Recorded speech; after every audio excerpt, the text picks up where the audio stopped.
Tämän Masalaisen julkistamisen jälkeen on tämän Kesämasa-tunnuksen julkistaminen.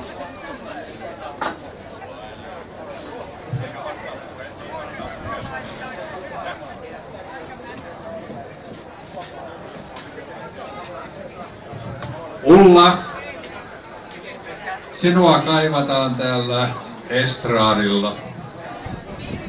Se oli lyhyesti ja ytimekkäästi. Mies kutsuu, niin silloin juosta. Hyvä. Saadaan paikalle vielä Ulla Valkeapää. No niin, annan vuoron Merjalle ja Eerolle. Olkaa hyvä.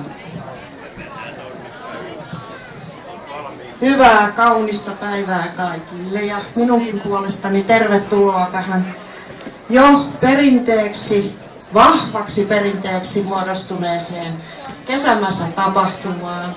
Tämä on vallan mainio lahtelaisten kesän starttitapahtuma.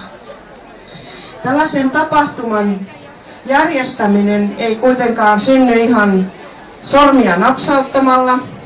Tämä vaatii valtavasti vapaaehtoistyötä.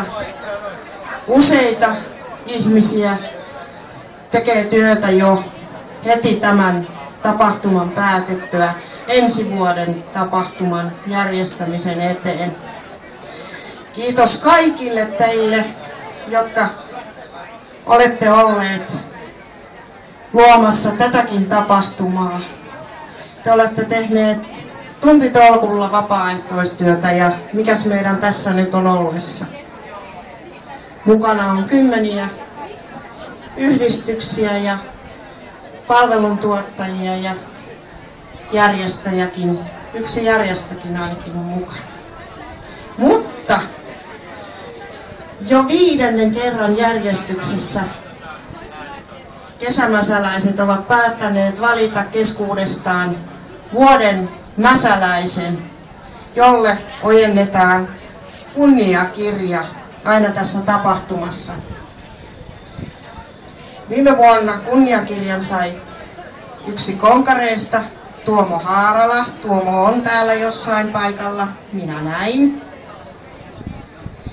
Tämän vuoden kunniakirjan saaja ja vuoden mäsäläinen on henkilö, joka on vuosikaudet jo täällä ahkerasti puurtanut.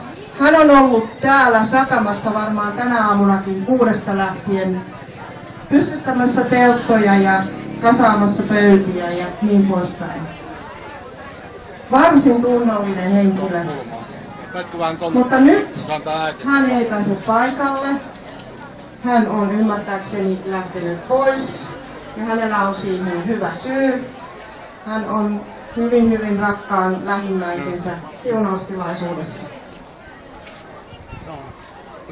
Mutta julistan nyt vuoden mäsäläiseksi henkilön, joka on ansiokkaasti toiminut vammaistyön ja esteettömän kesämäsätapahtuman hyväksi.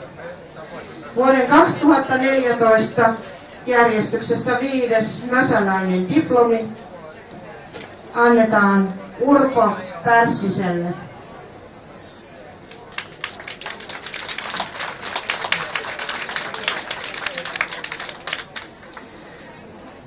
Ulla Valkeapää, ole hyvä ja ota Urpon palkinto, kunniakirja, toimitamme sen hänelle jälkikäteen. Kiitos kaikille.